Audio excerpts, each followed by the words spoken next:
Hi viewers, welcome to Lucky Media. Bigg Boss Telugu season 8 third week shocking elimination జరిగింది.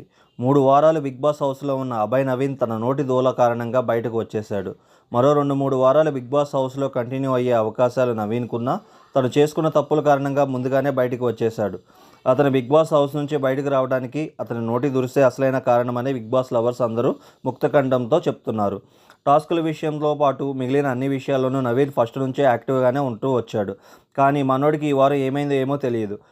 Over action, over confidence ఎక్కువైంది. దాంతో house మేట్స్ని కాదుగా ఏకంగా big బాస్ని కూడా ఇష్టం వచ్చినట్టు తిట్టడం మొదలుపెట్టాడు. బిగ్ బాస్ పెట్టిన టాస్కులపై సెటైర్లు వేశాడు. రూల్స్పై కూడా తీవ్రమైన ఆరోపణలు చేశాడు. అభయ్ నవీన్ను ఎంతలా నోరు జారాడు అంటే అసలు ఉందో లేదో తెలియని బిగ్ బాస్ పెళ్ళాన్ని కూడా టార్గెట్ చేశాడు. ఒక్కసారి 2 సార్లు కాదు, ఈ వారం రోజులోనే నవీన్ ఈ విధంగా 4-5 సార్లు బిగ్ బాస్ని టార్గెట్ చేసి తిట్టాడు.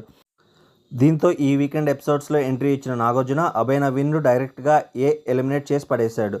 అభయ్ మోకాళ్లపై కూర్చొని సారీ చెప్పినప్పటికీ నాకు సార్ అస్సలు కరగలేదు. బిగ్ బాస్ మీద రెస్పెక్ట్ లేకపోతే నేను ఒప్పుకోను. నేను నీకు రెడ్ కార్డ్ ఇస్తున్నాను. Bigg Boss open the door, Abhay get out the house అని నాగార్జున సీరియస్గా చెప్పడంతో బిగ్ బాస్ గేట్లు ఓపెన్ చేశారు. యష్మి గౌడ, అభయ్ నవీన్ కలిసి ఒక్క ఛాన్స్ అంటూ నాగార్జునను వేడుకున్నారు. అయినా సరే my decision is final, get out of the house అంటూ ఎలాంటి దయాదాక్షిణ్యాలు లేకుండా నవీన్ను బిగ్ బాస్ నుంచి బయటకు పంపించేశారు. అయితే మంచి కోపంతో బిగ్ బాస్ నుంచి బయటకు వచ్చిన నవీన్ బిగ్ బాస్ మీద ఎలాంటి ఆరోపణలు చేస్తాడు అనేది ఇప్పుడు ఆసక్తిగా మారింది. ఎందుకంటే బిగ్ బాస్ హౌస్లో ఉన్నప్పుడే Bigg Boss biased said Bigg Boss అంటూ సీరియస్ ఎలిగేషన్ చేశాడు. ఇద్దరితో ఆగకుండా బయటికి వెళ్ళాక ఇంటర్వ్యూస్లో కూడా ఇదే మాట చెప్తా అంటూ ముందే హింట్ ఇచ్చాడు. ఈ నేపథ్యంలో నవీన్ బయటకు వచ్చాక ఎలాంటి రచ్చ చేస్తాడు అనేది సస్పెన్స్గా మారింది. మరి అభయ్ నవీన్ ఎలిమినేషన్ మరియు అతని నోటిదోల గురించి మీరు ఎలా ఫీల్ అవుతున్నారో కామెంట్ చేయండి. మరిన్ని బిగ్ బాస్ అప్డేట్స్ కోసం లక్కీ మీడియా 1518ను సబ్స్క్రైబ్ చేసుకోండి.